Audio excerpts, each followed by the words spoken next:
Cellcast is recorded in front of a live streaming audience.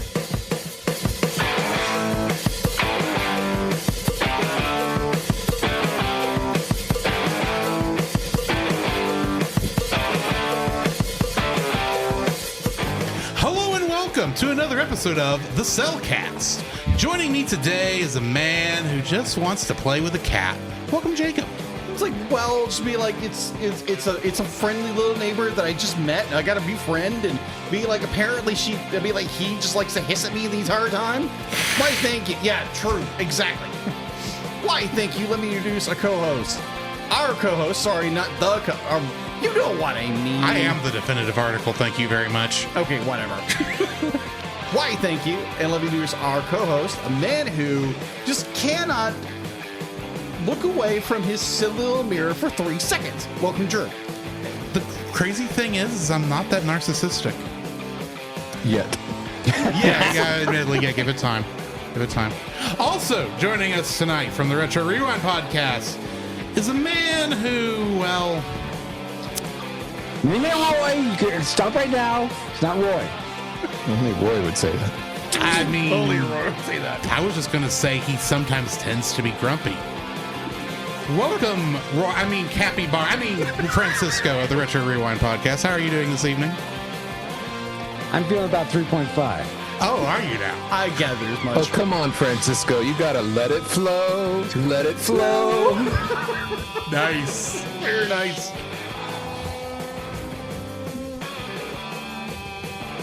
You're lying. Yes, sorry. I got caught up in the joke.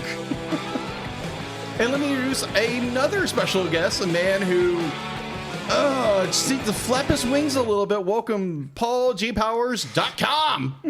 Thank you. Very happy to be here. Am I allowed to speak?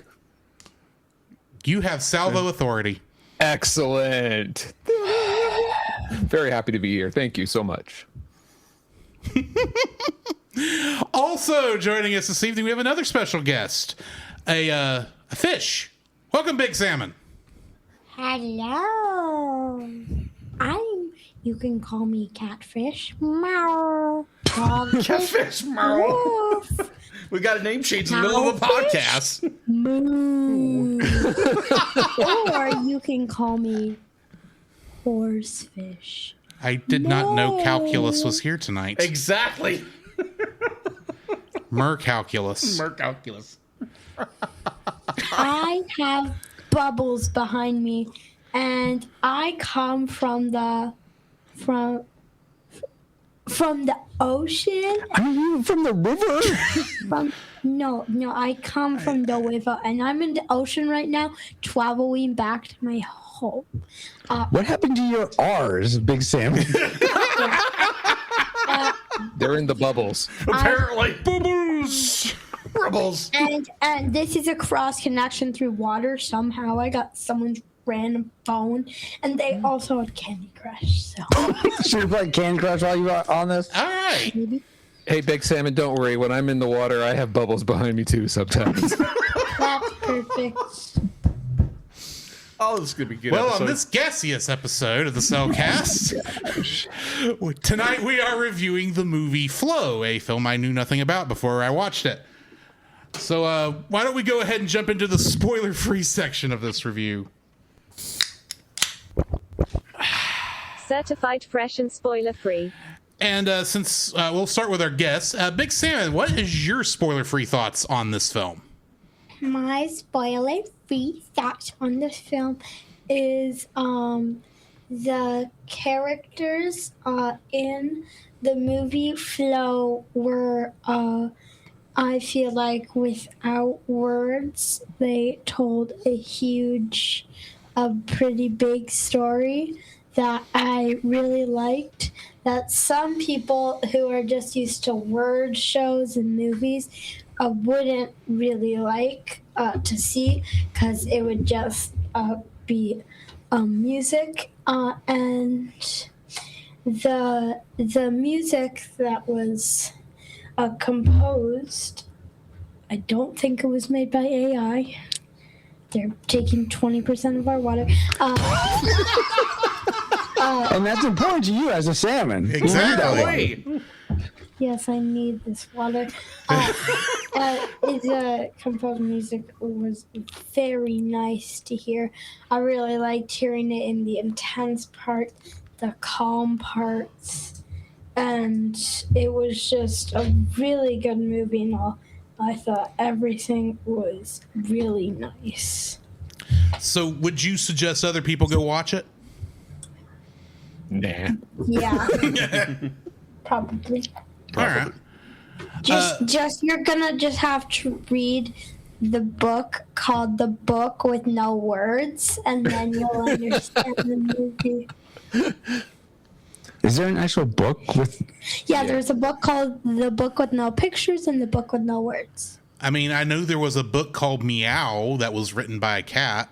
But all if meows. the book has it says it has no words, how do you know that? Because it has words to tell you it has no words. Oh. No, it literally has a picture on the front.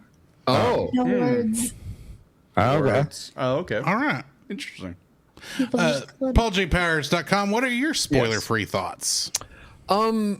I'll say that if you're an animal lover, especially like cat, you enjoy like cat videos and such, I think this movie you'll enjoy. So if you're an animal, domestic, traditionally kind, this movie, check. If you haven't seen it, check it out. That's my review.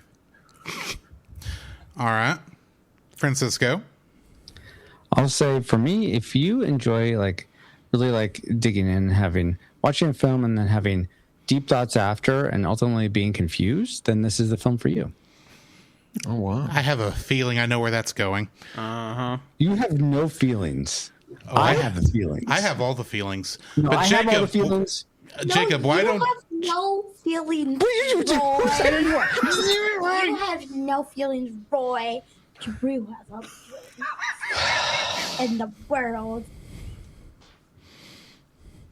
How do you feel about that? No feelings. Stop with the feelings. Jacob, what are your spoiler-free feelings on this film? My spoiler feelings on this movie is I saw an ad for it, and a coworker. That's because you did put this one on the list. I did put it on there, and a coworker said you need to watch this. Be like, this is right up your alley artistically. Yeah. And I watched it for the review. I really enjoyed it. There are little bits here and there, like, okay, that was weird. Like, cats are supposed to jump, right? Not float. I mean, they can swim. They can swim, They but don't I'll get there when I get there. There are some cats that like water, and I don't mean catfish. That is true.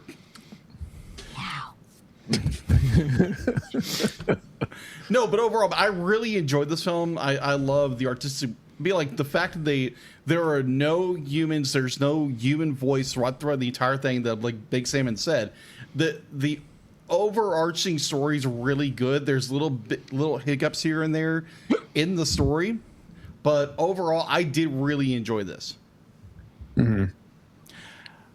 I knew nothing about this film going into it, other than I remembered seeing it advertised. I think originally I saw it advertised on Prime. Really? Could have been elsewhere. This won the Academy Award. It did. I hate to tell you this, when Paul. It was coming out, Paul. I don't pay attention to the Academy Awards. Well, for good reason. Yes, exactly. But I don't watch award shows in general, so I knew nothing about this film going into it. And literally, it got to when I got 15 minutes into it, I had to pause and go, "Is there no dialogue in this film?" Because if it is, I am very excited now for this film, because that meant they were going to have to do a lot more work on the animation side to make this work. And I still remember being very disappointed about 30 minutes into Wall-E, which we still haven't reviewed yet on the show, when the dialogue started in that movie, and going, oh, this isn't what I thought it was going to be. So I'm excited someone's trying to do it. I have a movie for you. Check out 1928 Speedy. You'll love it. Oh, I like silent movies. Well, There's a whole category of them? Yes. Mel Brooks even made one. It's Yeah, not I fully don't silent. count The it. mime talks. I was about to say I don't count that. But yeah, I didn't know anything going into it. I watched the whole thing. What was nice is that you did actually have to pay attention to this. There's a lot of films that sometimes you can kind of get away looking at your phone while it's on and you don't miss much. Not this one. You got to pay attention. Yeah. And I don't think you can watch it on 4x speed either, Francisco. Oh, give him an opportunity. Mr.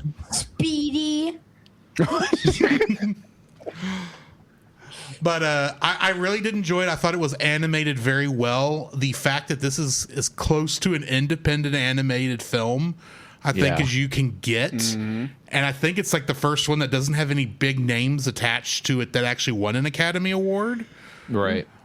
So I was blown away by this film when I watched it. So I'm not saying I don't have problems with it. We'll come across those when we get there, but I enjoyed the film. It's one I think a lot of people should watch, especially if they like film in general.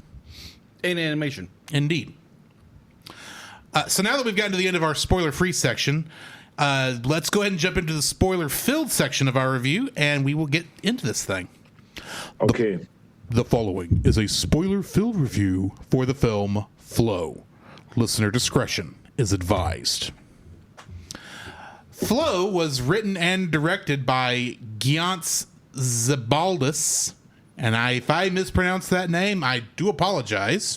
Or any others. Or any others in this one, because there's going to be a lot of weird names. And he also directed a film called Away that came out before this. It was also written by Matisse Kaza and Ron Deans. Getting into the cast, there is no cast. What? There I is saw this movie. Okay, never mind. There Go ahead. was cast, but there was no actors in the cast. All of the audio from the animals was recorded from actual animals. In fact, the cat was the director's cat. So what was it Spot? What? Who did that? It's not. Yes, it was Data's Spot. It was not listed on IMDb. Fair enough. Then. This is not my fault. Blame IMDb for not listing the random audio source that they got the secretary bird from. Okay. Secretary of Bird. That's what it is called. Kingdom Hearts connections. I'll be nice this week. There's a goose egg. I was about to say 0. Darn it! You beat me to Yeah, it. darn it, Crow. No, there was no crow.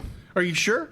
Yes, the crows from Dumbo were not in this film. Oh, darn it. Frank Welker didn't do any of the voices. Exactly. in It's like the a thing. They did He had not- to voice something in this movie. They didn't call Frank Welker. They didn't call Alan Tudyk. I have a Kingdom Hearts connection, but I'll let you finish if you want Continue to. then, Francisco. What is your Kingdom Hearts connection for this? They are both highly confusing. You don't understand why things happen. Well, I followed this movie have a fairly well, connection. Francisco. I have a connection then too. I haven't played Kingdom Hearts either, so I played Kingdom Hearts, but only like a little bit of the first one. A long time ago. in a galaxy far away. Yes, I don't- apparently it's I news don't know to Drew whether that to I actually say- played Kingdom Hearts. I don't know whether to say y'all are 2 weeks later or a week early. More on that next week. We won't be here next week. Oh. But yeah, Jacob, what do we have in info and stuff? Oh, okay. All right, so info and stuff. All right, IMDb has a 6.9 out of 10. Rotten Tomatoes has a 52 out of 52. Are you sure this is the right flow? Yes. You're not pulling up alljpowers.com. Do you doubt me, good sir? Obviously. You went with 6.9 and like it's in the 50s. It's like I was assume that Let there me would be. finish. Have a little faith in me for a change. The last time I gave you faith, you just continue. Thank you. Able to stream on YouTube for some reason. Yeah, I can't believe it myself. Physical media was $19.99 with a 4K HD Blu-ray. I on Amazon already Prime. called you on this. Did you know? Did you know it was? What are you actually reading? What thing called Flow are you reading? Is this is this about the Progressive Insurance lady? or I was thinking The Waitress. Okay. Is this Flo's Diner? Yeah. What? We're not reviewing Quickly Down Under tonight? We have Roy here. We have our Quickly. He's down under. Well, I mean, technically, this could be happening in Australia. This could. Yeah. Sorry, Francisco. Francisco, you're muted if you're trying to respond. No, I'm just shaking my head in silent protest. All right. So for real info and stuff, Good night. I couldn't help myself and be like. Anyways, IMDb has a 7.8 out of 10. Rotten Tomatoes has a 95 audience That's more like viewer it. score, and it's a 98 audience score. We're able to watch on HBO Max if you're subscribed to it. Physical Which I media? no longer am. same Zaslav. Physical media, you can buy it for $32.28. The Criterion Collection version on Blu-ray on Amazon. Production. If I butcher some of these names, I do apologize. Sacred Blue Productions. Sacre bleu. Sacre Bleu. Thank you. I am horrible at spelling and reading things. Don't worry, it's French. Yeah, Sacre Bleu. Sacre Bleu. There you go. As a history nerd, I say with the French should be like, and you ran during World War II. Yeah. They did? They did. Anyway. The entire parliament ran when Anyway, certain continue. Germans showed up. I mean, and it's understandable, but continue. They left their people to die. Continue. Anyways. Take 5 Productions. Dreamwell Studios. And You said take 5, so I did. yeah. Smoke them if you got them. Sometimes distribution was Janus Films here in the United States. Runtime was 85 minutes. It might have been could have been a little shorter. A little. It's. I mean, they released- could have made this a 15-minute short if they wanted to, That but is it wouldn't have been true. as fun. They that could have is- also made it 4 hours, but I'm glad they did. Yeah, true. All right, so release date. It was first premiered on May 22nd, 2024 at the Cannes Film Festival.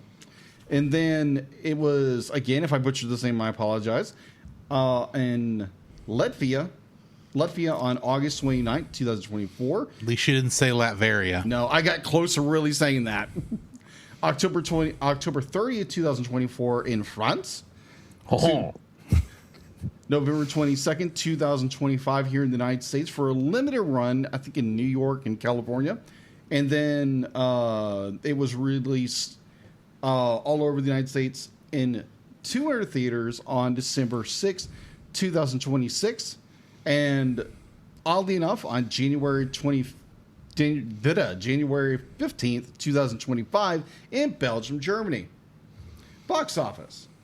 This movie had an estimated budget of 2.5 million euros. Its opening weekend for the United States on November 24th. I thought this thing was made on like free software, like Blender and all that. So It was. where did the $2.5 million go? I have no The idea. operators of the software. Yeah, okay. I'll I don't pay know. myself $2.5 million to make a. Wow. Yeah. Okay. They had a pretty good budget, apparently. I mean, Yeah. I don't know Well, how there many were people so worked on many- this, but There were so many people that I assume were invested in this. There were so many different production things Oh, at the yeah. start. So I assume they Exactly. were There's just like, investment capital on top of it. yeah, just getting venture capital from all these people, and I they thought that took was more that, paid distribution themselves stuff. to work on this. Yes. it wasn't just distribution. Interesting. Either or. I think there's money laundering involved Oh, somehow. who knows? Maybe the cat got it. Who knows? Does this look like Food Fight to you? Oh No. gosh, I mean- that movie. I mean, some of these animals are food to the other animals, and they did fight. That is true. Yep. That So is yes, true. Okay. All right, so it's U.S. opening for Canada and us. Was Yes, us. Yes, us. United States waved the white flag, red and white flag, not white flag. You better be forget the- careful, I said you that might wrong. get canceled. Send all your hate mail to Jacob Herron. And Christian Send them Love. all to CaptainTragic.com/Discord. I'm howling at the moon. Can I continue? I feel like Francisco here. Thank you. All right. It only made $50,811. It grossed here in the United States $4.8 million, and internationally grossed $30.8 million. Home release on March 4th, 2025. Flow was released on Blu-ray by Finnick. In the UK, it was released on 4K, a 4K Blu-ray on Cousin Films. On June 30th, 2025, the Blu-ray release included a short film called Aqua and previous in the making of documentary Dream Cat. In the United States, Flow was released on 4K Blu-ray by the Criterion Collection on September 23rd, 2025. Included the same features from the UK release. Also featured debuted a feature called Away. That is all I have for my info and stuff. Getting into the summary. A dark gray cat wanders through a forest. A pack of dogs arrives by the river and chases the cat after it takes a fish the dogs fought over.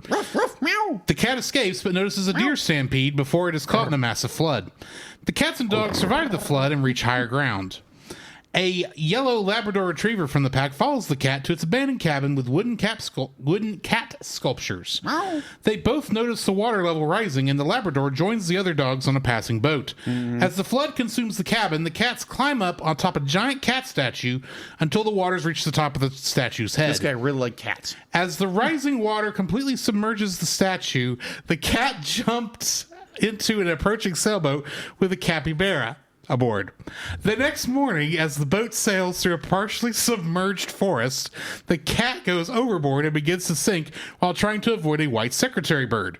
A mutated whale saves it from drowning, but another secretary bird seizes it, and during the flight, the cat catches a glimpse of massive stone pillars in the distance. The secretary bird then releases the cat over the boat. Soon after, as the water level continues to rise, the capybara invites a ring-tailed lemur to hop aboard with its basket of trinkets, to which the lemur adds a mirror found on the boat. While sleeping, the cat has a nightmare where it is being circled by a herd of deer and looks to the massive stone pillars before being swept away by a flood. Later that day, the three animals stand on shore and are joined by the Labrador. They encounter a flock of secretary birds that show hostility toward them, causing the cat to run away.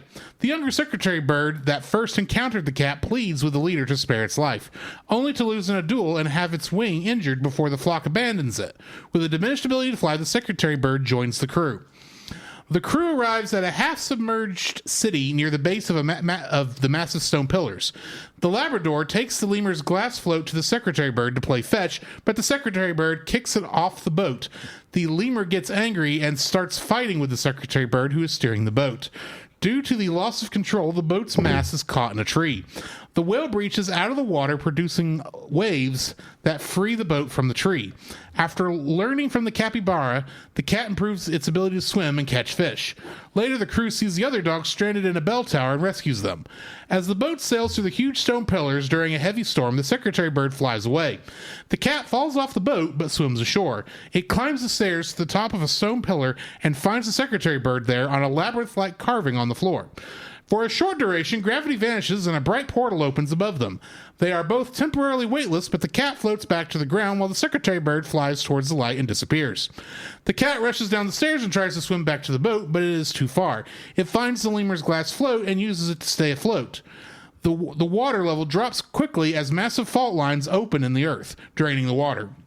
While roaming through the forest, the cat finds the lemur and they find the boat hanging on a tree soon after. The dogs jump off the boat, and just as the capybara is about to exit, the tree begins to fracture.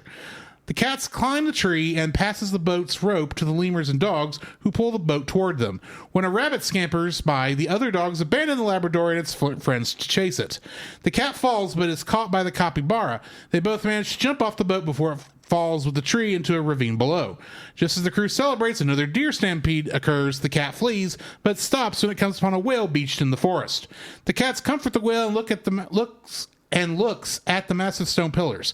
Saddened by the whale's loss, the cat sees its reflection in a puddle of water as it is joined by its friends. In a post-credits scene, a whale is seen surfacing on the ocean. Everybody got that? Good. Getting into the trivia. The team was very adamant in getting all of the voices to be done by real animals, so they recorded real animals for the movie. To get the capybara sound, the sound engineer had to travel to a zoo and tickle capybaras. However, the real capybara sounds did not match the personality that the capybara character would have, so instead they used a baby camel. Wow. The entire movie had been created and rendered using only the free and open source software Blender. Because the budget of the film was so tight, there are no deleted scenes from the film, and every scene produced is in the final cut of the movie. Oh, good. The pet,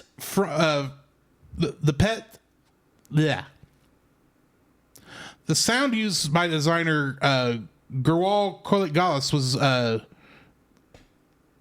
made for the main character's cat was a female orange cat named Mute. However, the recording process wasn't easy. She went mute for almost 2 months when she saw the microphone, making it harder for the sound designer to record her sounds.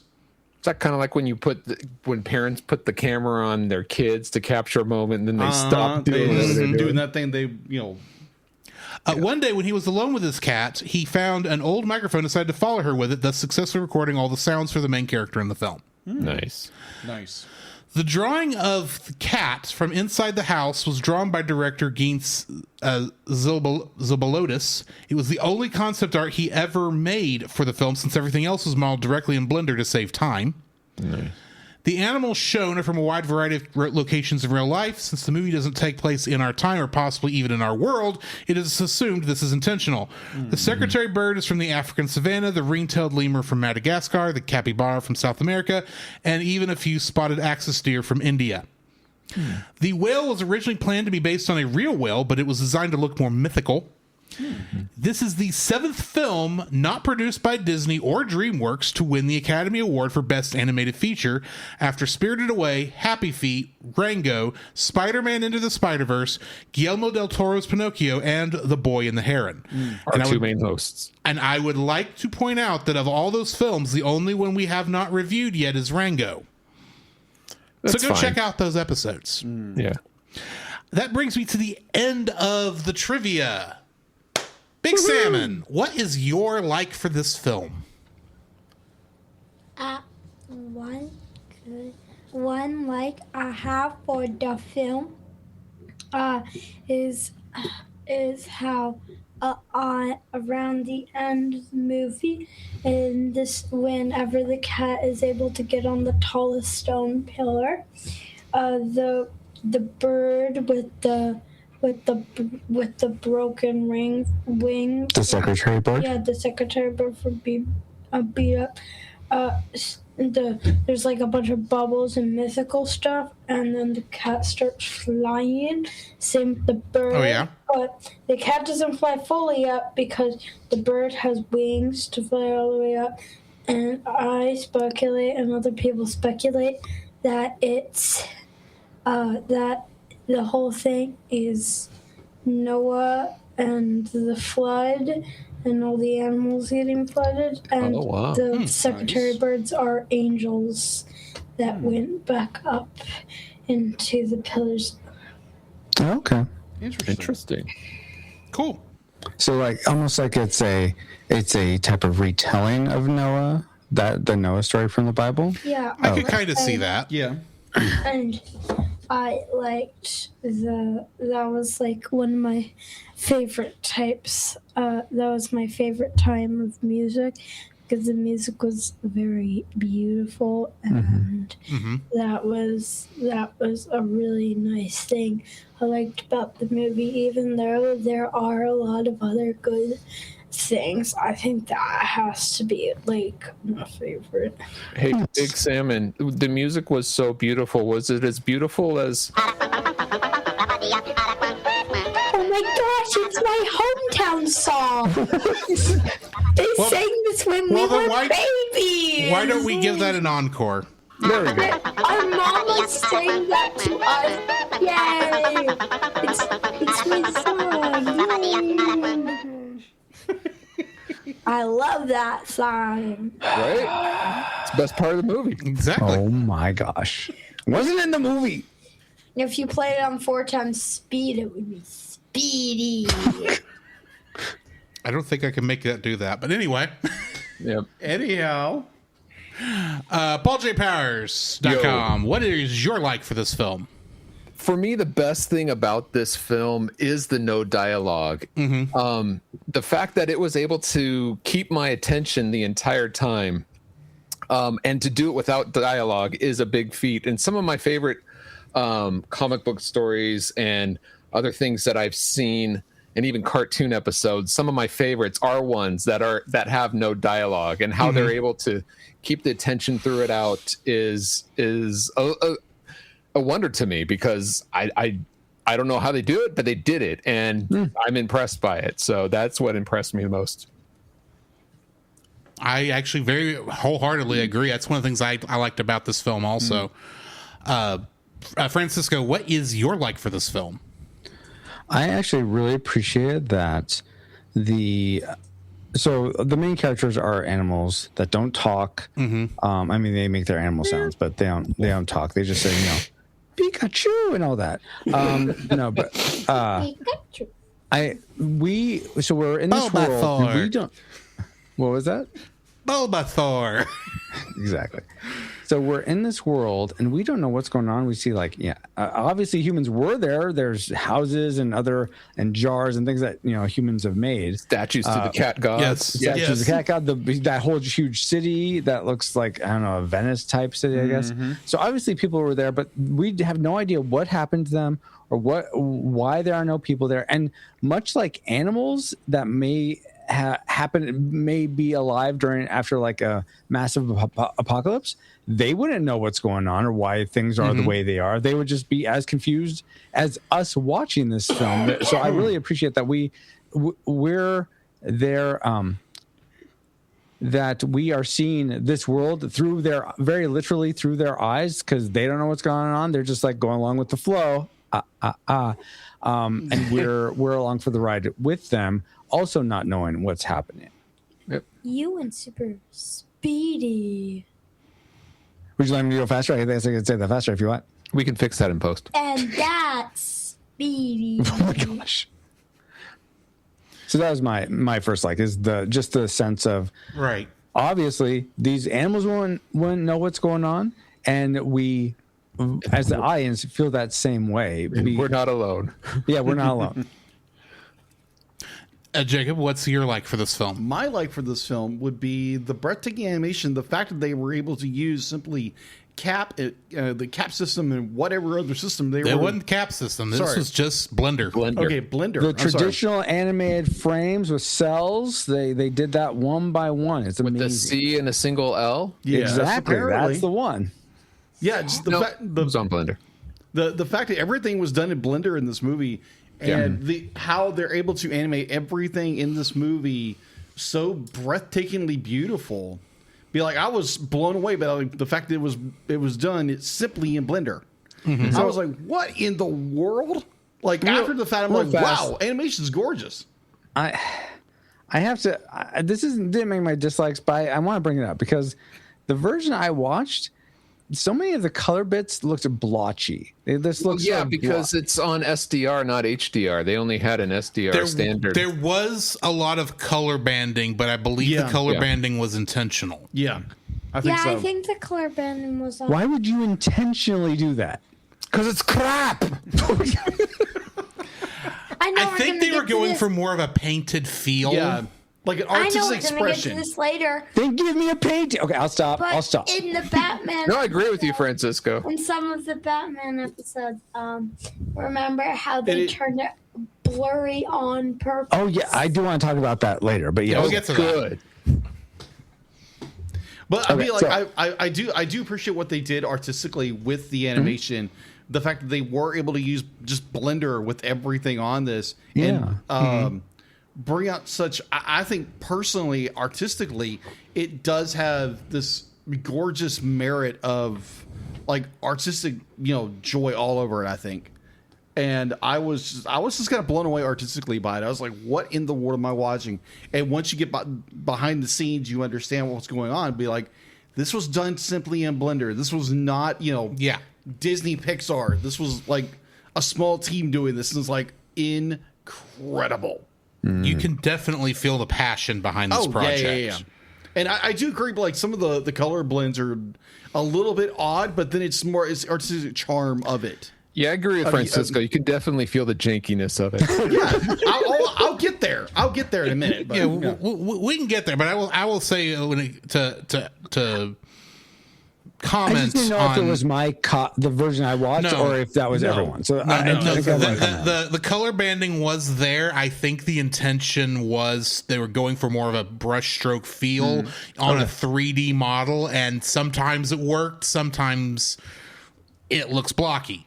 true, but I think it's the charm of it. But I will say, after a while, at least for me, it kind of just became part of the look and feel of the thing, and I didn't notice it after a while. So, Francisco, what they're saying is it's a feature, not a bug. Exactly. It's the charm of the movie. Sure. What I'm saying is that I know what you're talking about because I've seen some blurriness on other things I've watched it on, but with HBO Max, one of the main places it's on, I didn't have any blurriness, and it was just basically HD. I don't know if it was just because I watched it on TV, but Maybe, yeah. It could also depend on like what you're actually viewing it on. That's a very valid and point, distance from the 2%. television and a lot of other factors. I had to see through my Game Boy, and there was a lot of greenish and green tint to it. So, Yeah, I watched it on my Game Boy camera. Yeah. No, Game Boy Advance Video. yeah, There we go. That was a thing. Game Boy Color. yeah. Nah, mine was green. It was all green. Pea green. Well, maybe the grass looks normal. That's true. No, Yes. you watch it on a Virtual Boy, everything's red. And Yeah, Yes. red and you're black. going to get sick in the next 5 minutes. Yeah. Anyway, my like for this film, I liked how authentic, at least it felt like the animals moved. Now, I'll be the first to admit to you, I don't know how a capybara moves, or a Sluggish. ring-tailed lemur, or Jumpy. the secretary bird, but I've seen labs Fly. and I've seen cats. I've been around cats all my life. That was the most accurate cat movement, I think, and you could literally see the cat's train of thought as it was looking at stuff, especially the moments when it was acting very, very cat-like. Like when it got ready to pounce on that one time, you actually saw the pupils like Dilate. grow, and I think you can just barely make out the butt wiggle. When it got ready to do that, the dog acted the exact same way. Anytime I was like, I was wondering, is the cat gonna do this? The cat did it. And I assume if they had that much attention to detail with the cat, and the dog was the same way. It acted very much like many of the Labradors I've seen, and how it would approach many of those situations. And I'm assuming if the level of detail in the animation on the cat and the dog were the same, were held in that much respect, that was true of all of the animals used in this. And I was really blown away by how natural the animation on the animals were in this. It really felt like if I didn't know any better, I would think that they actually put motion capture on animals and made them do all this stuff. I know they didn't, but it kind of has. It's like almost that accurate in terms of the minute details. So I enjoyed the animation on all the characters. I agree. Yep. And now we need to get into things we don't like about the movie. That I disagree. Big Salmon, what is your dislike for the film?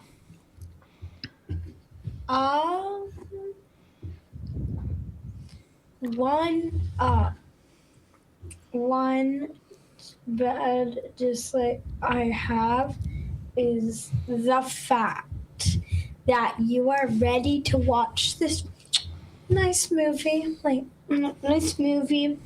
and you go to open it up and you're like, okay, yeah, obviously they're gonna have some people, like, they're gonna have their, like, animations and their companies and stuff. Yeah, just spending 15 minutes watching every single one. It's like the credits, but at the beginning. Slow and boring. I was about to say, slow and boring. And this was that was one of my dislikes. Like 2 minutes, and well, we have the very beginning. Like, do you want me to just watch the animations as the start of the movie, or skip through it to 2 minutes left of the movie? 2 hours later. Exactly. 2 hours. We finally get through later. all the opening credits. Yeah, I was starting to get annoyed by how many production company logos we were having to sit through after a while. It's like, I was like, Paul was like, oh my gosh, this is there nuts. is a Family Guy joke that I feel like this is a direct copy of, where Peter goes to see a movie in a theater, and every time he thinks the movie's about to start, it turns out to be a production company logo. That sounds familiar, yeah. And that's what it reminded me of. But good night. Yeah, I agree with you, Big Salmon. That was annoying. That was very annoying. Well, yeah, and it just, like, when I thought it was about to be over, it just kept going. Like, when are you going to stop with, like, these people running? Or UFO, because why don't I need a cool 6 zoom out to see that? Yeah, like a space invader is going to come to my house. I don't need to watch that. Maybe that's who got rid of all the humans. Maybe it's like an intro. Maybe it's like an intro and there's like 3 movies and it's the exact same thing, but with like 1 extra producer. And please just make there be like a skip button or something, like skip. Like the first time you watch it, like if you watch something like on Disney Plus or like Bluey or something, it's gonna give you to skip the intro. But if you don't skip the intro for like 2 episodes, it doesn't have the skip intro button unless you actually go to the side. It's like, stop with all these production people. I only need to know 1 or 2. Just show them in the end credits.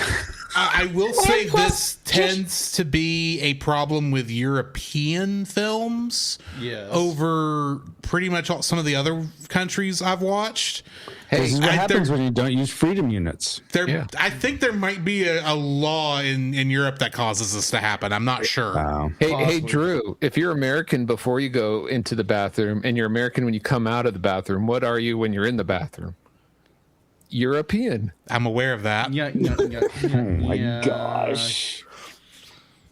How do you know that's what I was doing in there and I wasn't a crappin'? I was trying to keep it family friendly. That's why I said crap.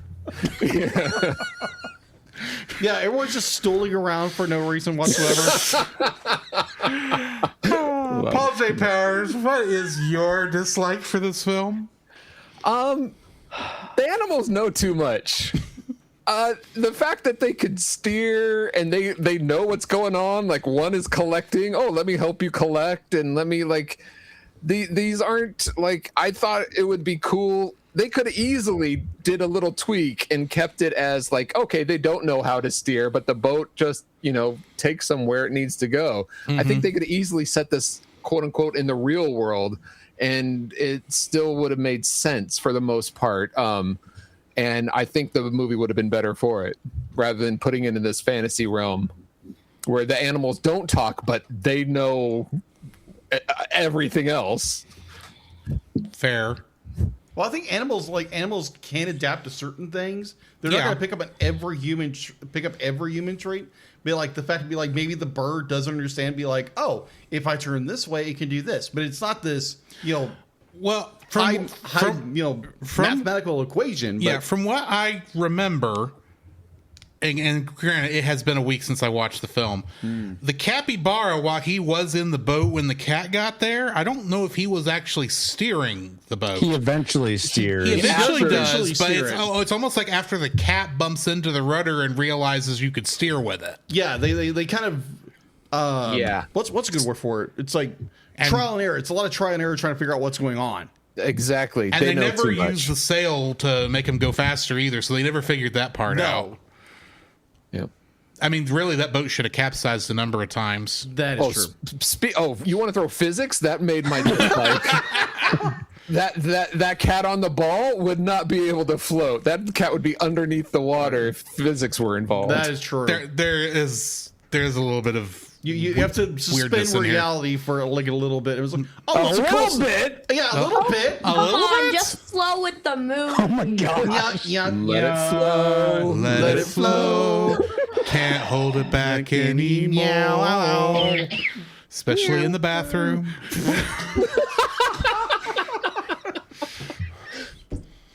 Oh my gosh! Wow.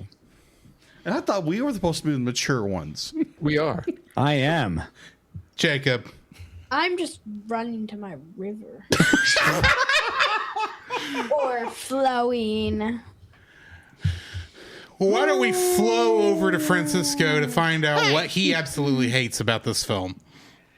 So mine is very part and parcel with Paul's. And it's almost like my like taken to its extreme. So I said I liked that. Okay, it's very confusing. Like, where are all the I kept wondering, like, where are the humans? Are we going to find out what happened to the humans? Like, all these structures. Then I realized, okay, well, the animals wouldn't know, so it's like a window into their world. Except nothing about.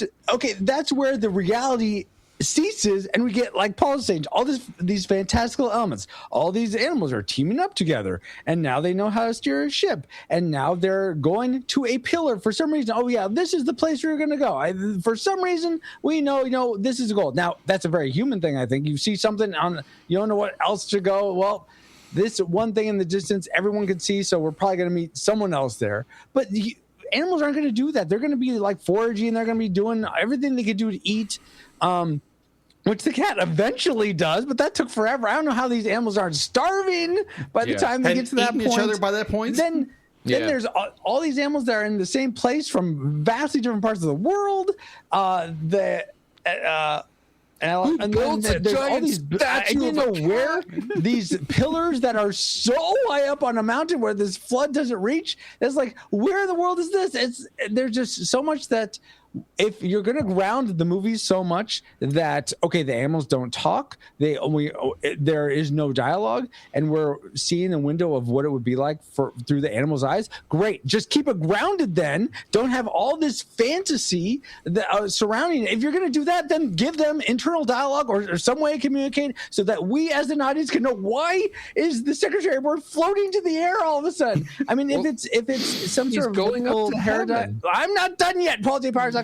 If it's some sort of mythical paradigm of like, okay, we're retelling the Noah story, and these are the Secretary of Birds are guardian angels, then okay, make it more clear that that's what's going on, because that was not clear at all. It was so confusing to me. Man, I thought I hated subtlety. Well, good. You're a salmon. Of course, you understand the other animals.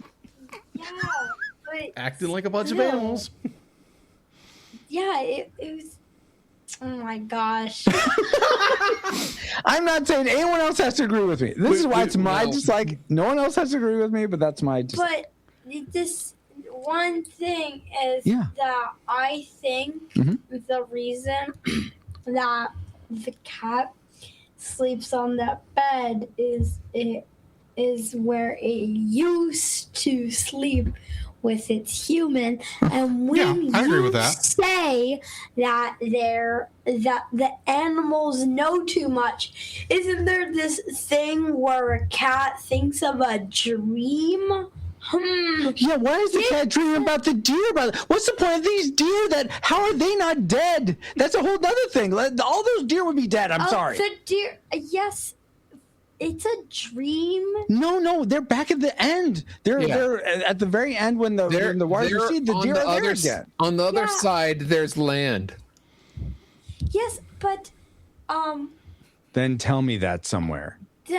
But the deer is to represent that something is wrong, because animals can somehow tell time ahead of us, and you think that in that world that animals know too much, and if they know the weather, if crows leave our earth whenever an earthquake is gonna happen, how do you say they don't know too much when they just know how to push a lever on a damn sailboat? Okay, so here's the thing. If they had replaced the secretary bird with a raven or a crow, I'd be like, oh, well, yeah, obviously, crows and ravens are ridiculously smart. They would know how to steer this boat. I would totally be able to suspend my disbelief with that. But no, you pick some bird that I don't know about. Why is it called secretary bird? It's not doing my paperwork. Because they chose it to be either a part of either to be Christian or a part of Zeus and his gang, because those were the two speculations. Oh, okay. And I will say secretary birds are saying as the Greek gods, and I thought they were guardian angels. Now I'm very confused. yeah, they're both okay. All right. I will say, when I was doing my research on this, one of the things I came across was that they were originally going to use a seagull instead of a secretary bird. That would have been so much worse. But the seagull was too small to be able to pick up the cat. Yeah. So they went with a bigger bird. So they should have went with. He just doesn't pick up the cat. Or about that. Maybe not do that. Well, No, Francis. A secretary bird is white, and if you had a crow or a raven, it will probably, if it was a Christian movie, like. Well, you know what? I don't think Satan this is- masquerades as an angel of light, so the secretary bird is Satan. Why I think that's already decided. the crows just go into the Francisco. water? The secretary birds were white and big, so they could represent angels and float into the air. Why do you have this big misrepresentation about how they know too much? Animals just know. Are you? I'm still talking. They know the flood is. They know the flood is coming, so they all run, and it slowly comes from this underwater chamber that who knows where, and then they want. And I think animals' instincts, a cat, is to, drown, get away from the water. Their instinct is to not drown, so they get away from the water. Okay. So I think they're just trying to follow their instincts and go somewhere where they see that the flood hasn't reached yet. Because haven't you thought of logic? Because if they see something tall where the water is slowly rising, they could probably go on top those stone pillars. Plus, at the very end, Mr. Speedy, they feel bad. Who feels bad? The animals, Oh my gosh, have you not watched the movie? Because the whale is slowly. I don't think you've watched the movie. I did watch the movie. You said it on 4x speed. I did not watch this on 4x speed or 2x speed. I watched it on 1x speed. Much to my chagrin. Noah and his family in the boat. You do not remember the literal cat looking at the whale at the very end? Yes, I remember that, but what does that have to do with what you were saying? I'm explaining. Oh my god! You know this is supposed to be my dislike. This is my moment in the sun. Speedy Roy. Speedy Roy. I think Paul was trying to say something. What was There's an easy fix to this. You swap out the secretary bird for an African swallow, because we all know that they can pick up. Yes, they can migrate. Yes. Migrate. You're lucky this isn't our podcast, Paul, because I kick you out. But that being said, Speedy Roy, what? Remind me again what your actual dislike was. His actual dislike was the animals know too much. That's They mine. know too much. That's They do. Paul. There's too much fantasy in this film for them not to go the extra step of making why that fantasy is occurring. I have no problem with some mystery and some like, hey, I mean, if the mystery is like this, the secretary bird's taken up to heaven or whatever at the end, and the cat's sort of floating and looking on and doesn't know why, that's fine. That is a fine mystery to have. Like, what happened to that? But everything else is just there's so much unanswered unrealism to it.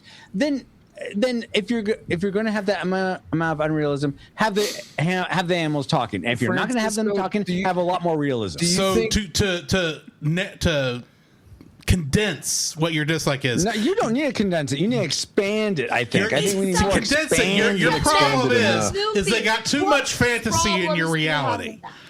That sounds about right. For a movie that is magical, they needed more magic so that I knew what was going on. You needed more magic or more realism. It's too in the middle of the road for you. You don't need to know what's going on if you haven't watched the movie 11 times. And the second, why do I need to watch it 11 times? I hate to tell you this, Big Salmon. Half the time, I only watched the movie once. The Fog, like 5 times, just to understand that one book that he reads. Unbelievable. Anyway, we do need to move on. Hey, you. Yeah, thank you. We need to move on to your dislike. Thank you. I thought we were. I'm sorry to have gone on for so long. No, you're fine. You're fine. You're fine. Jacob, what is your dislike for this film? This movie has big fish problems, and I'm not talking about Big Salmon. About the big You mean whale? the whale? Yeah, the Leviathan, I guess we would call him, I guess. I thought it was a Leviathan too. Yeah, because it was like, okay, be like you have this enormous valley where the cat is, and by the time so you have this very short amount of time where the water does rise. I mean, the cat's on top of the sacred big cat, and then all of a sudden this Leviathan fish shows up. I'm like, where in the world is this thing coming from? And then it shows up again in the Mediterranean. Whatever. It's heading towards Nineveh. Apparently, it's heading towards Nineveh. I thought it was like part whale, part Chinese dragon, kind of a mythological creature. Yeah, kind of a amalgamation of this, but it was so confusing. I thought it came from Final Fantasy, to be honest. That's your Kingdom Heart connection. There you go. It's the fish. This is Monstro's wife. Monstro's wife. Yeah, but the Leviathan itself, the big fish, was just so baffling. It's like, how in the world could a enormous creature like that find wherever it was originally from onto this mainland where, like, obviously how enormous this thing is? How in the world is it navigating these, to it, probably shallow waters? Not to mention the fact that it seems to change size willy-nilly. Yeah, exactly. Oh, I didn't notice that. Yeah, it does change size every once in a while when you do see it. Like it's fairly small when we see it beached in the tree at the end. Is it? But there's a couple of other spots where it seems to be fairly large. Maybe it's different ones. It could be. It could be. But we're only giving the assumption that it's only one. There could be multiple.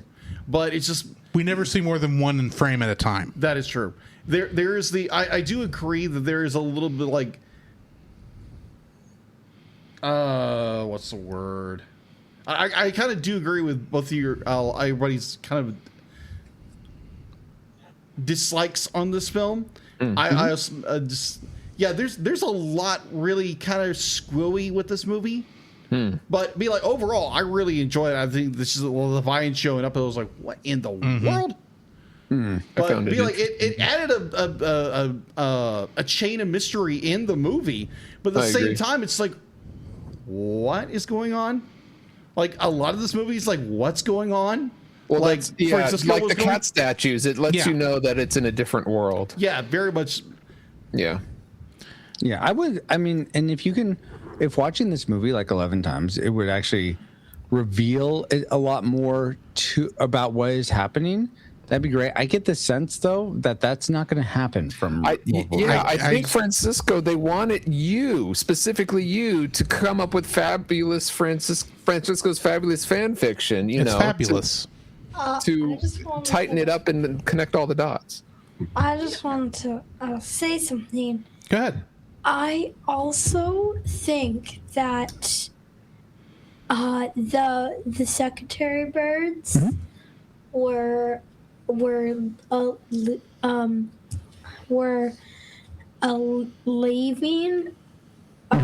because of the flood, because of any Christian stuff. And after you said the big whale, now I think that the water, like the whale had a wish to have water. Oh, I feel like the whale wished all the water to exist so it could experience all the creatures? Cause the water to exist so it could swim through the he area? Probably wanted, like you said, the water was shallow, but maybe he wanted it to be more water, but then the animals really just wanted land, and then the whale died in the end. And something super quick to say to Francisco's argument, haven't you heard of Tunic? Because there's no words, and all you do is play and figure out a story. But somehow you say this mythical game is so easy to understand when you only played it one time. Okay, here's the thing. With Tunic, they give you enough visual and storytelling clues that you can make a sense, or even if you're wrong, you have a sense of like, okay, I think that's Tunic's mom you're saving, or what have you. There's visual storytelling tricks you can use to help inform the viewer of what's going on. And Flow did not have those. It just... If only there were giant cat statues at the beginning to let you know that this was a fictional story. We went over this already. Or just a really determined artist. Yeah, exactly. Just go to the studio, guys, and maybe you're going to see some walking black cats being handed scripts. I know the problem is, Francisco, you're not letting it flow. You stop it with this joke. It's not funny anymore. You're going too speedy. Oh my God. And just for anyone who is curious, according to San Diego Zoo, the most widely explanation that the secretary bird gets his name is because of its physical appearance, which historically reminded European settlers of the 18th and 19th century of office clerks or secretaries. So their physical appearance reminded them of that. Okay. Interesting. So slavery? No, not quite. No, settlers. Selling same foreign lands. People that go and people who settle work in other offices. lands. You know, you can find out all about imperialism in In a different podcast. War II. I think we're at Drew's dislike is where. Yes, we are at my dislike. Yes. What is Drew dislike? My dislike is basically this. There is no plot to this film. There is storytelling. I think you spent like 10 minutes reading the plot earlier. I read a series of events. Cat survives flood. There's your plot. For the cat, it was a series of unfortunate events. Yeah. But Lemony Snicket wasn't involved. But I really don't feel like the sequence of events told enough of a story to really feel cohesive. Like it was one story. Amen. Is it Amen a to that. non-story? It's not a non-story. I'm not going to go so far as to say, to use Francisco's definitions of a non-movie. Okay. But I feel like there's obviously writing, but the writing is so light that a lot of the scenes, while they do, if you'll pardon the pun, flow into each other, right. I feel like there's just not enough thread to keep me like I watched this the first time and enjoyed it for the visual spectacle that it is. Okay. 5-10 years later, I may be able to do that again. Maybe next year, who knows? But in terms of, is this something I'm going to sit down on my own without a podcast to watch it for, now that I have seen it, and watch it again just for the fun of it? I'm afraid I'm not going to be able to because, and Paul, I hope you have this clip ready, it's slow and boring. I don't have it. Oh, wait, here it is. Slow and boring. That's, and there's just not enough. Like, granted, it was, I watched, I was kind of, I liked existing in the world for the time I was there, but in terms of it telling a story, I mean, there was a story, but it was just so bare bones that I felt like there was not enough to grab onto. And I feel like that's like the parts of Francisco's dislike that I agree with, I feel that's connected there, and the same with Paul's and Jacob's.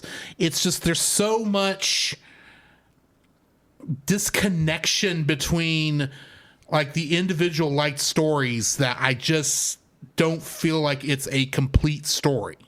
So what you're saying is it's not a 10. It's not a 10. It's a very beautiful film. But I do feel like there's like Francisco said, there's not a lot that's really explained very well because there is no dialogue to help explain it, admittedly. But there are visual things that would help in that way that they don't necessarily do because they go with the realism of the animals.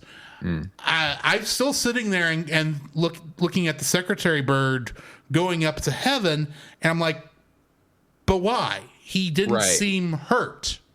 Oh, not that hurt. Or not that hurt. He was hurt, yeah, but he didn't look like he had an injury that was life-threatening. So why did he go to heaven and why did the cat not? Just because it wasn't his time? Well, no, that I could explain because he actually he was the guardian over the ragtag crew of animals. Like I don't know if it was he or she, but the secretary bird that was sort of their guardian was even like not wanting them to steer toward all those dogs because somehow this gets back to the like, well, how is this bird going to know this? But if I'm allowing the story to tell something, the secretary bird knew that those dogs were just going to enact a bunch of greed and be bad for the crew. But it's I could tell that just from the visual cues that it gave us, but at the same time, I still don't know.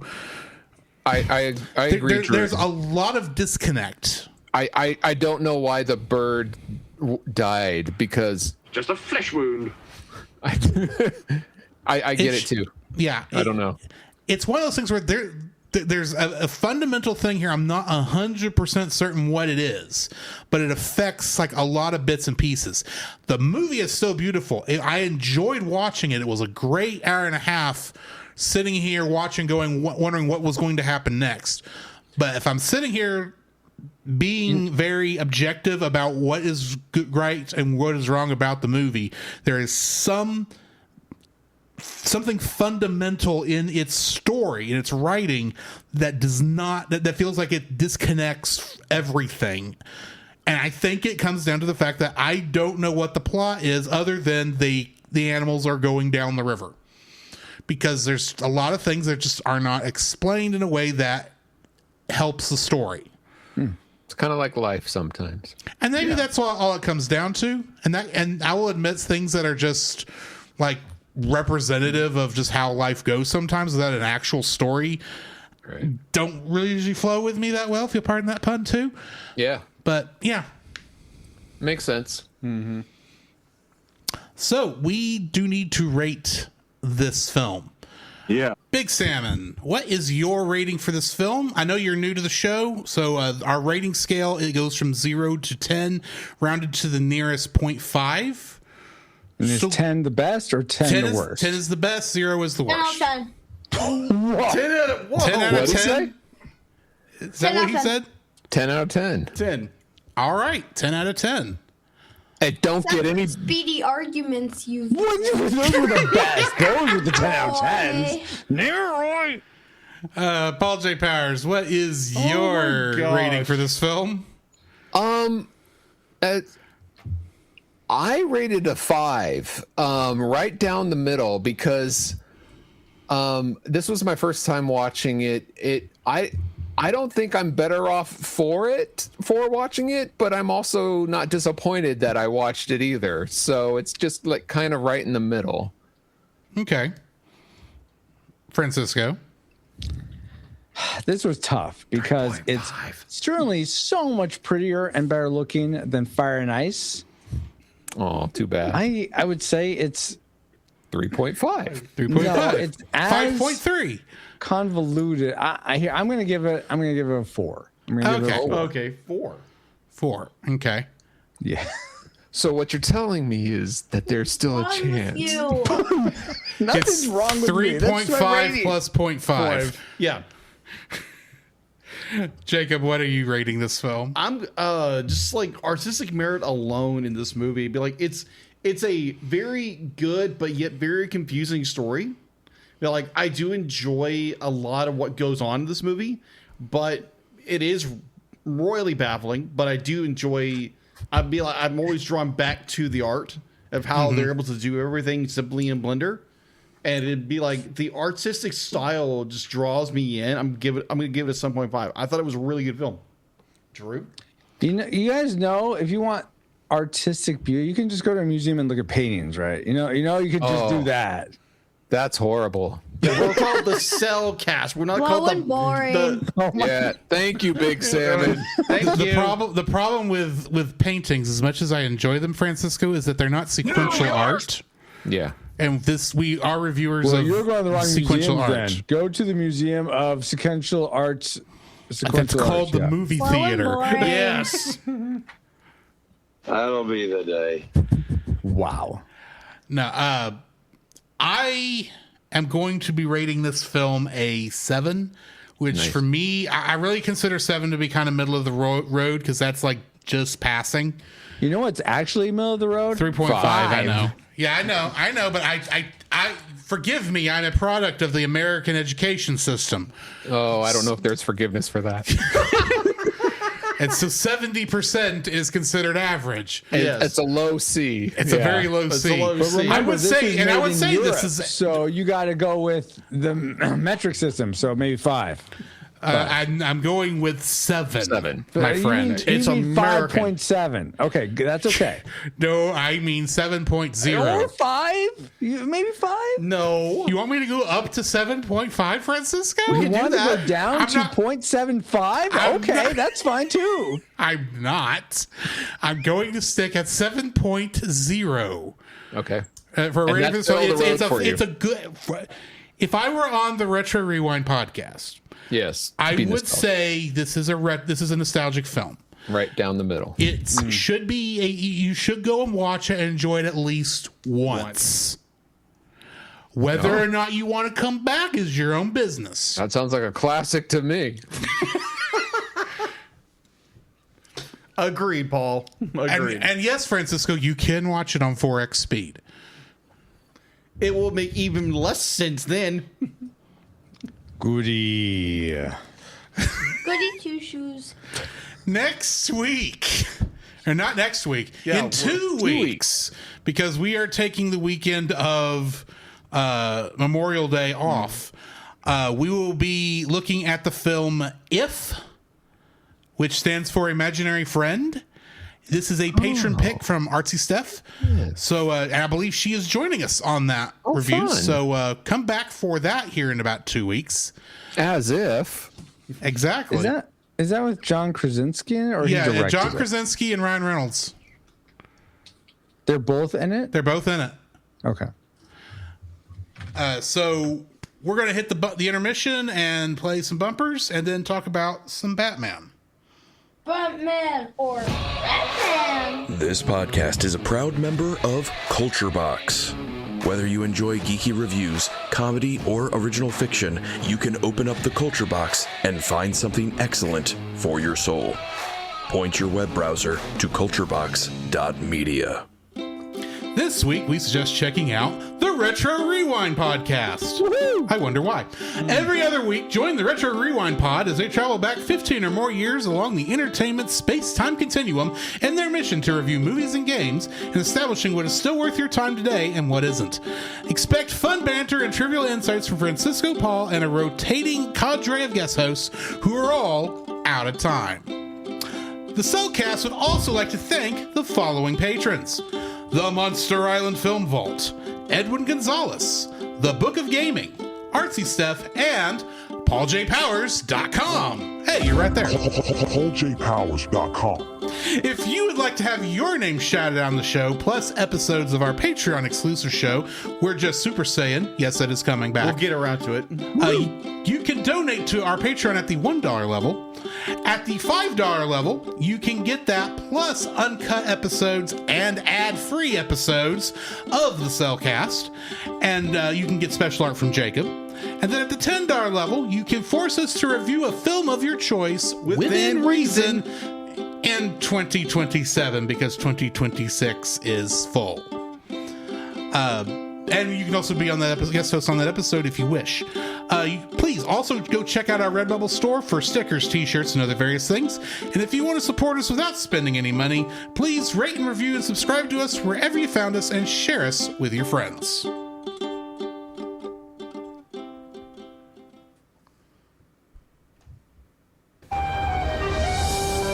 I am vengeance. I am the night.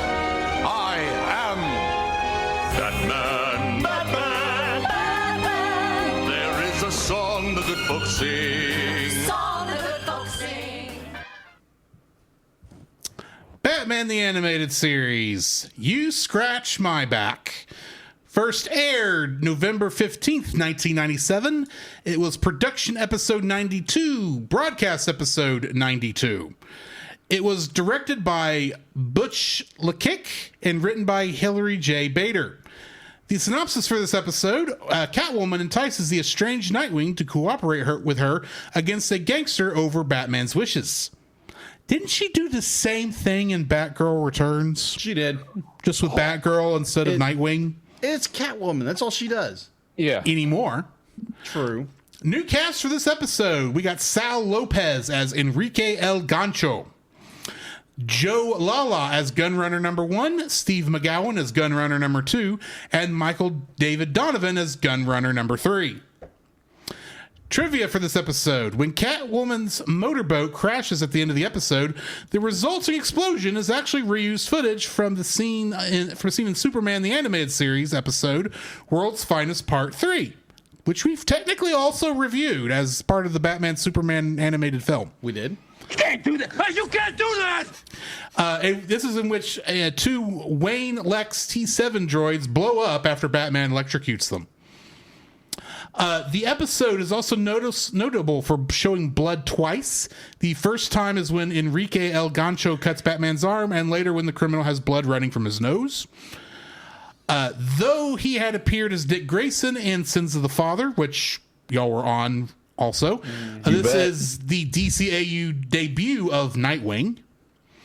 Lastly, the shipping schedule contains the name of several famous ships.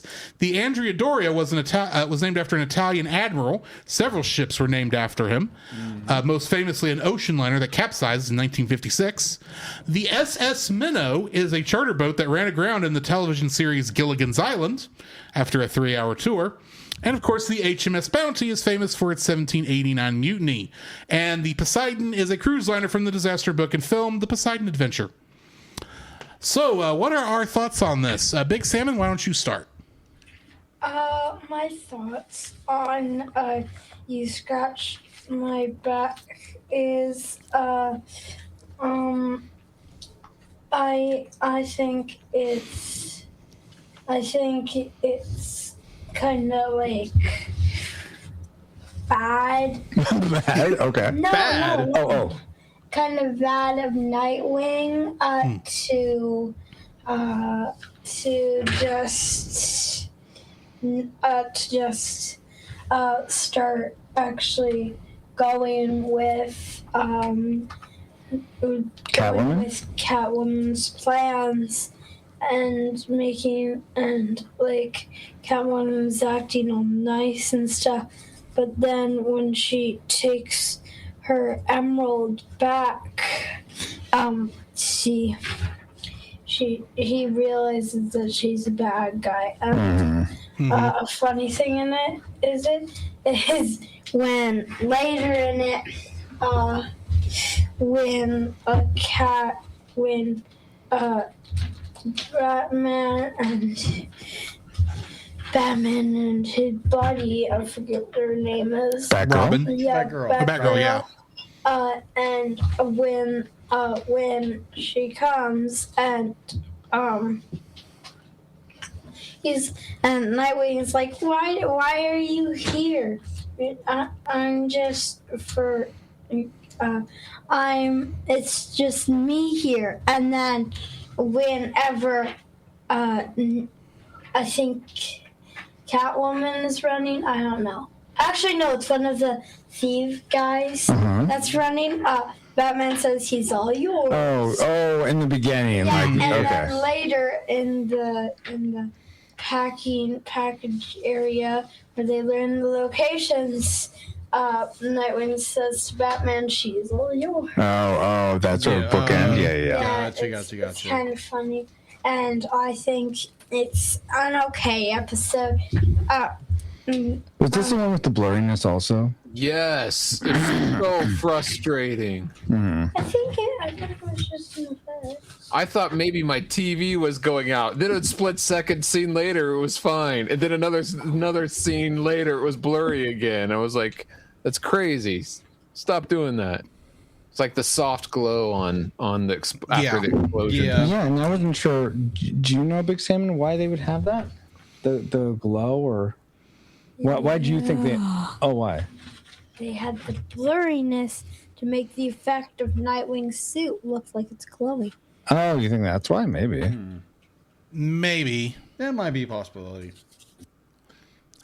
I'm a little bit hesitant to say that because a lot of since the artwork change with this season, it does seem to be cheaper made, and that I'm almost worried that that's actually a production error. That's what I was thinking. Like someone forgot to focus the camera. Yeah. I mean, I've seen worse in the show during the first couple seasons too. So yeah. I mean, I caught a frame that should have been cut out, like during a Two-Face episode. Yeah, I noticed that as well. But anyway, Paul, what is your thoughts on this episode? And just for maybe new listeners, because I totally forgot. I have a like and dislike. Do I cover them both or just? Yeah, okay. It's just your general thoughts. My general thoughts. I actually like this episode. I think it's one of their better ones. The best thing about this one to me is I like the end. The double play turns into a triple play, which I thought was a cool reveal at the end. Like Nightwing was working with Batman the whole time against Catwoman. I thought that was clever. I think it's closer to just the end, but but I like how they wound up back on the same team. The hardest part for me, honestly, is coming into watching this and seeing Catwoman kind of quote unquote hooking up with Nightwing is like, okay, what universe is this in? Because like, in some universes, Batman universe and Catwoman are together. And then I'm thinking, wait, is Catwoman Damien's mom? No, that's Ra's al Ghul's daughter. No. I was trying to figure out like, okay, this is okay. So apparently Nightwing had a thing with Batgirl in this universe. So I guess the Teen Titans with Starfire, Stargirl didn't really happened. So the hardest part for me is bringing my history of DCU into this and trying to figure out which universe this is. Fair. Oh, interesting. By all technical accounts, the Teen Titans cartoon, while uses, I think, a lot of the same voice cast when they do use DCAU characters, I think it's technically in a separate universe. I think so, yeah. Except that multiverse movie. Have you seen that one? That one's amazing. If it's the Teen Titans versus Teen Titans Go, I have not seen that yet, but it is on our list. It's on the list. Good. That's a fun one. But, yeah. So, yeah. Much better than Mask of the Phantasm. Francisco, why don't you go ahead and give us your opinions on this episode? Yeah. I thought the glow, like we just talked about, was distracting. Yeah. I thought it was, like you said, Paul, I thought the triple cross was fine. I always get annoyed with heroes that, well, first off, like I think Big Salmon, have I shown you any Batman before, or is this your first time watching Batman? Do you remember? He-Man. Well, yeah, okay. I showed you some He-Man, but Batman was this your first time? PaulJPowers.com is a link. Okay. Yes. So I think this is the first or second time. And what's disappointing is, well, okay, it's a Batman animated series. Where's Batman? Why is Batman sort of sidelined? Now I understand this is season 4, and it's like, okay, especially since this is like credited as the new Batman adventures in this season. They're trying to get more focused to other characters. Right. It's really should have been called the new Bat Family Adventures. Yeah. In fact, some places it was called I think the Knights of Gotham or something like that. That's also a good name. Yeah. Anyway, Francisco, as far as the glow, you just gotta let it glow. Let it grow. Oh my gosh. What were you trying to say, Big Sam? I literally just gave you my answer. Was PaulJPowers.com? I said He-Man, and PaulJPower.com is a link. Do you understand? There you go. That's your answer. That I showed you Legend of Zelda. Link. He-Man. I won't make this too long. The He-Man game you played, you got to choose different characters, except for the 2-player one that was super confusing. Yeah. You got to choose different characters. Yes. That wouldn't be Batman. So you got different characters. You got to choose different characters. And I wasn't just He-Man, you're saying? Yeah, and you were like, I'm gonna make this episode and this episode and this. Okay, you're actually very much talking to what I was saying. Yes, go ahead. Now with PaulJPowers.com is the link, is that if you go to PaulJPowers.com, art. Okay. Anyway, I'm gonna go with this is the first you've seen of the show. Just to wrap up my thoughts, I want more Batman, less Nightwing being sort of manipulated by Catwoman. So that's what Catwoman does. I don't like it. I want heroes to be like, okay, well, I'm above you. I'm not going to be manipulated by your wiles. Well, that's not as interesting as when they are. That's true. It shows their humanity. Anyway, Jacob, what are your thoughts on this episode? I really enjoyed this episode. I really enjoy that they put a spotlight on Dick Grayson, aka not Nightwing. He's not Batman. He's not Batman in this series. Batwing. No, yeah. He's not Batwing either. He's Nightwing. No. He's Nightwing. Nightbat. Batmite? No, Batmite was in a previous episode, though. Oh, I missed it. Yeah, you did miss it. Well, he was a robot, but still. Yeah, but overall, I really enjoyed it. I really enjoyed the fact that Nightwing being a new hero on his own, a new city, and he's persuaded, he's seduced by Catwoman into doing something. And I really enjoyed it does show his flaw. It does show that he is human. Yeah. It even shows that Batman's human throughout the entire course of, Batman the Animated Series, where he is persuaded by Catwoman, by her. So you're saying her no cat humans can withstand feminine wiles? I'm not saying that. Catwoman does not have poison ivy. That's not what I'm saying. Catwoman does not have poison ivy's pheromones. I'm just saying. No, but this is not Catwoman played by Uma Thurman. We all given to sinful desires, or temptation. We're all given temptation every once in a while. Are we or are we not? Amen. Right. Thank you. So Okay, but these are heroes you're supposed to be shows- aspiring to. Exactly. This is a lesson we can learn from this. Exactly. I suppose. Exactly. Sorry, but I do love that it'd be like they do turn it about at the very end that Nightwing knew all along. I do love that he does play into it because it does very much what a Dick Grayson would do. But I don't know if he knew all along. Well, that's up for debate, kind of like the movie Flow. But overall, I really enjoyed the episode. I really enjoyed the toy between like the almost the, not even the alliance of like Batman be like Dick Grayson's my guy, but I know he's trying to be his own. Yeah, and be like, I enjoyed the dynamics. Yeah, of the that's what we're for. Dynamics, everything. Be like everybody does have kind of a say in what's going on. And it's not just simply Batman's running the show. Yeah, it's not. This episode necessarily isn't a Batman episode. Batman's just more in the background. Yeah, and he knows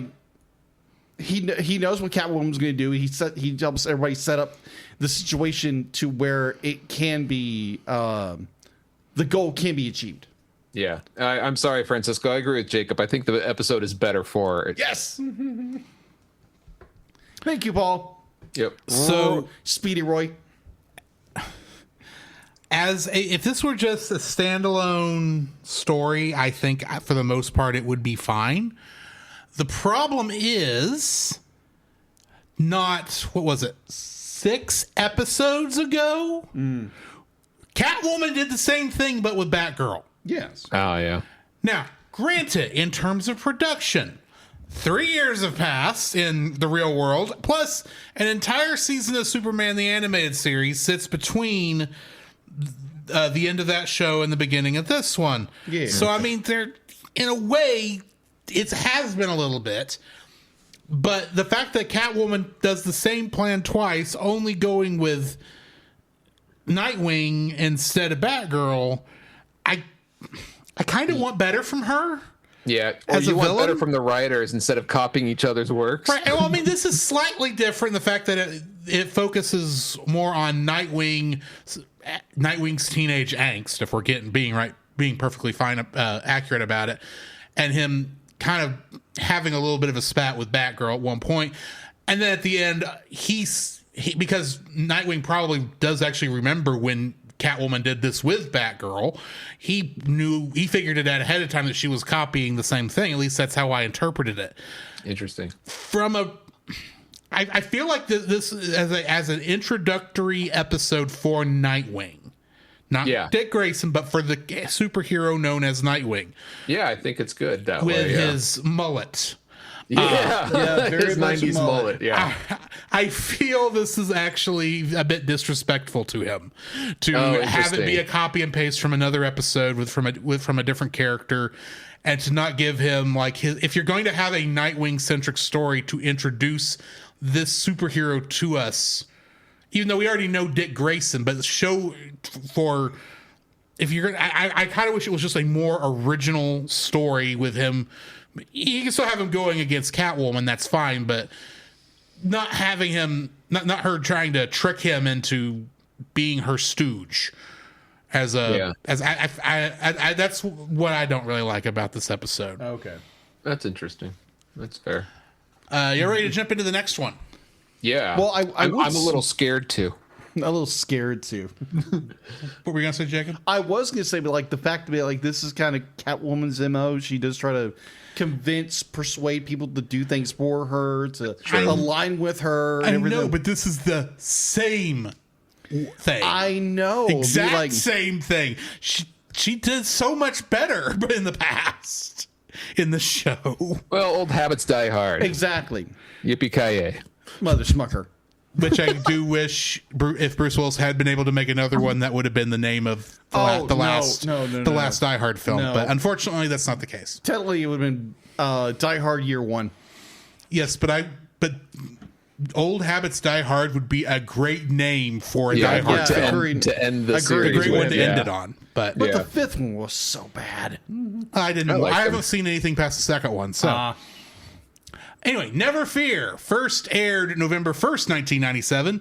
It was production episode 91, broadcast episode 93. It was directed by Kenji Hachizaki and written by Stan Berkowitz. In this episode, the Scarecrow threatens to unleash a powerful new toxin on Gotham City that removes all fear, leaving its victims unafraid of the deadly dangers. The complications arise when Batman is exposed to the gas. New cast for this episode, we've got Pamela Segal as the mother and Sarah, Ken Barry as Seymour Gray, Charlie Rocket as Guru, and Jeffrey Combs as the Scarecrow. Nice. This episode does mark the first appearance of the Scarecrow in the new Batman Adventures. He is given a new, more horrifying appearance and is now voiced by Jeffrey Combs, replacing Henry Pollard II from the previous show, from the previous seasons. The auditorium where Scarecrow's Never Fear seminars takes place looks like the Pan Pacific Auditorium on Beverly Boulevard in Hollywood, California. It's a classic example of Art Deco, which was the inspiration for the dark deco look of Batman the Animated Series. Yeah. The auditorium is best known for its appearance in the movie Xanadu, which I've never seen. I've only seen the animated part by Don. Bluth. Dang it. Blue, thank you. Big Salmon, what is your thoughts on this episode? This is pretty short, but I just wanted to say that since Batman was so willing to just kill people, even though he was a superhero, that just made me realize how much you need fear, because it's not just for like to keep yourself conscious so you like don't fall off of buildings. It's also for like all this other stuff, like you make sure you don't kill anybody, because if you don't have any fear to kill anybody, then what are you doing with your life? Get a job. I don't think being afraid of consequences is the only reason not to kill someone, but I think that's a good Batman, get a job. Get a job, you bum. get a job. Stop murdering people. You need to get a job. Yeah. Being a billionaire is not a job. That is true. It's the best job. What are you talking about? Yeah. Anything else, Big Salmon? Something. Another thing is that why does the antidote look like a freaking inhaler? Because it's gas. But it's because it's gas, and that would be the easiest way to get it to be breathed in by somebody. Yeah. Very true. I suppose. In a As portable someone who form. uses an inhaler, I agree. Well, PaulJPowers.com. Oh. Why don't you? I was trying to make an inhaler joke and I got nothing. What's your thoughts on this episode? I thought it was fine. I'm gonna just insert this. Why the viewing order of this? Why did you choose this viewing order since this episode came out? So, the viewing order I've gone with since we started Batman the Animated Series back in 2024. Yes, has been production order, not broadcast order. Okay, that makes a lot more sense. Because in most cases, the order really does not matter.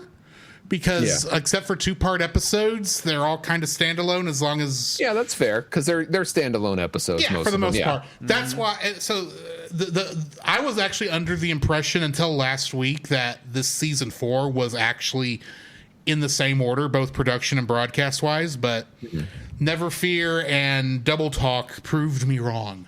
Yeah. Okay, because when I was going through my order, that where I have it, it was like, oh, wait, this one comes... But we're right in the middle of the Geek Devotion episodes. Anyway, so no, I get it. This one threw me off too. At least this is a lot closer than the some of the other ones we went through. Okay, yeah, I enjoyed it. I thought it was a good episode. I enjoyed Scratch My Back, Scratch Your Back, whatever it's called. I enjoyed it better. One thing that redesign of the Scarecrow is too good. Agreed. It's it is too so scary good for me. I don't like it. Of all the artwork changes they made for this season, that design is the best. Oh my Or gosh. the worst. It makes me not want to like look at it because it is it's one of the definitely the most or if not the scariest iteration of the Scarecrow. What's funny is this is actually the third redesign for the show of the Scarecrow. Well, they did too good of a job for me to but yeah, I like Big Salmon. I enjoyed the moral of it. Okay. Francisco, Drew, what are your thoughts on this episode? what are your thoughts on this episode? I'm last. I'm before you. Oh, Yes. you want my thoughts? What's your Okay, thoughts? Yes. What is That's your why I thoughts, asked. Roy? That's why I asked. Roy. Okay, stretch Capybara it out. Roy. Make it longer. It's Oh my gosh. okay. Okay, so Stretch it out. Stretch it out. you want Drew to go for it? Would you please? No, I go last. I always put myself last. Oh, you go first. How can you resist salmon? Because I am my father's son. Go to the bathroom. Nothing. Francisco, please. What is your thoughts on this episode? I like the Scarecrow, but again, I don't like it when my heroes are turned into villains. Just let my heroes be heroes, okay? It's interesting. I just don't like it when the hero becomes a bad guy. So that's my thoughts. All right. That's fair. Jacob. Lighten up, jerk!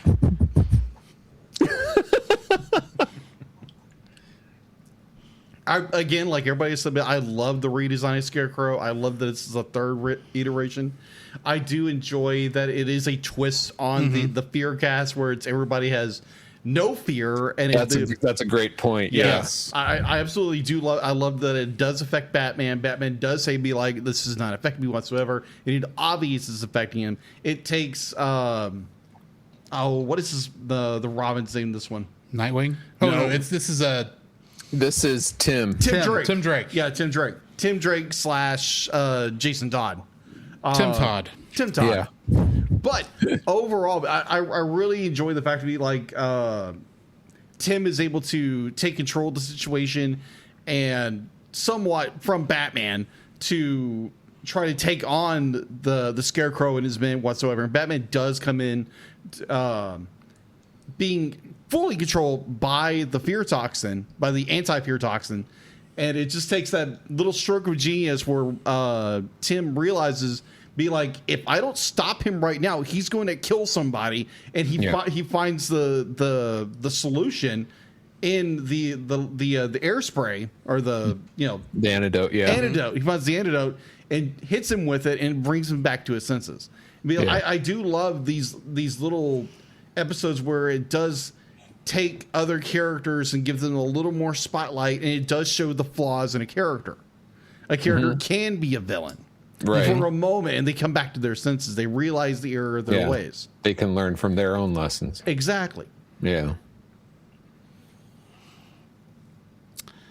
My thoughts on this episode. When this episode would have originally come out in 1997, I don't think I was watching superhero TV shows at the time for whatever reason. Just because I actually don't think I was home a lot of times on Saturday morning, which I think is when this would have originally aired, would have been on Saturday morning Kids WB. But there was a show that I watched religiously that it was also in its last season at this time called Star Trek Deep Space Nine. Of course. Oh, with Jeffrey Combs. Jeffrey Combs, yes. He played a character on that show called Wayoon and Liquidator Brunt. And seeing those characters, to me, he played the perfect slimy villain in that. Oh, yeah. And I had no idea he was in this episode until yesterday afternoon.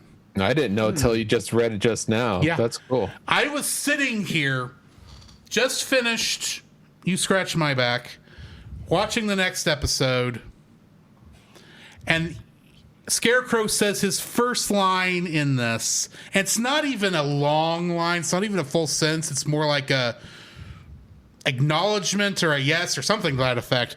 And I immediately went, holy crap, that's Jeffrey Combs. I was like, I recognized it right then and there. It's like, I don't know if that's a good thing or that's a bad thing. He's such a bad actor that he plays the same, has the same voice. I think I actually, it was one of those things where it's like, I got excited the minute I realized that's Jeffrey Combs.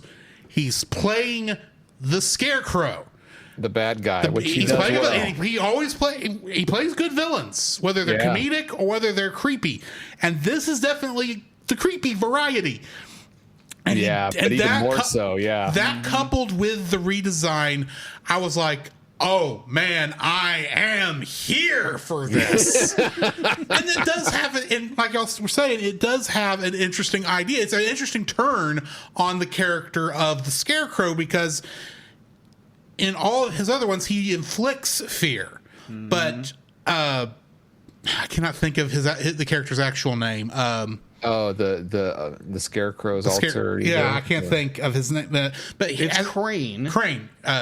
Crane. Dr. Crane's research was into fear in general. So what happens when you take fear away is also a part of that. And I thought that was an interesting take on that. It was like, oh man, I enjoyed this episode a lot, if you can't tell. I'm not going to say it was the greatest episode, but it's like, oh, this is hitting on all cylinders. This was a fun episode to watch, and it was an interesting episode to watch. Interesting. So I do like this episode. Nice. Next week on the animated series segment, actually in 2 weeks, we'll be looking at the episodes Joker's Millions and Growing Pains. Joker's Millions. That sounds so familiar. Was that the name of an original? There's one close called Joker's Wild, where someone themes a casino after the Joker, so that the Joker will burn it down and they can get the insurance money. And I've seen Growing Pains. That's a good show. Yeah, the Seavers. Yes, right. Yeah. Why don't y'all tell us about Retro Rewind Podcast? Whomever wants to. I never heard of it. Master interrupting. You're welcome. Oh, a fellow chucker, eh? Major League Butt Kicking is back in town. Oh, yeah. Bossa Nova. Chevy Nova? Excellent. Okay, the Retro Rewind Podcast is a podcast where me and Paul and people like Drew and Jacob or other friends of ours are on, and we review movies and games that are 15 years or older. And we have we talk about the things we liked, things we didn't like, much like we did here on this episode, and also give it each movie or game a rating of classic. We think anyone should go watch it, whether you've seen it before or not. Nostalgic. It's worth seeing once, but you just go in knowing you could love it or loathe it. Or tragic, it's not worth anyone's time to watch again. So we have fun doing that, and you can check all those episodes. We have about 300 plus at firejoystudios.com, or if it's easier to remember, retrorewindpodcast.com will get you to the same place. So thank you so much, Drew and Jacob, for having us on. And Big Salmon had to step away, but I'm sure he would thank you as well. No worries. No worries. Yep. Thank you. So join us in 2 weeks for If and those 2 episodes of Batman the Animated Series. And in the meantime, this has been Drew. This is Jacob. This is PaulJPowers.com. This is Francisco Ruiz. And Big Salmon. If that's how you want to play that, Roy. And we'll catch you in the next frame. Which also doesn't have a Roy. To follow Jacob and Drew's individual internet exploits, check out the Linktree links in the show notes. You can email us at thecellcastpodcast@gmail.com. Follow us on Twitter or X @cast_cell. Follow our Facebook page, The Cellcast Podcast, and join our Facebook group, The Cell Nation, our YouTube channel, Cellcast, and our Rumble channel, The Cellcast Gaming. You can join us every Friday night at 7 p.m. Central for our live recordings of our episodes on Twitch, Facebook, YouTube, and Rumble. You can also join Drew on those same streaming channels on Tuesday nights at 8 p.m. Central for gaming streams. You can listen to our podcast on Apple Podcasts, Spotify, or anywhere else fine podcasts can be downloaded from. Please rate and review us where you found us. Our theme song is Drop and Roll by Silent Partner. Our bad movie theme is It's Party Time by Gregory Snegoff, with additional audio from the film Titanic: The Legend Goes On. And remember, that's Cell with a single L.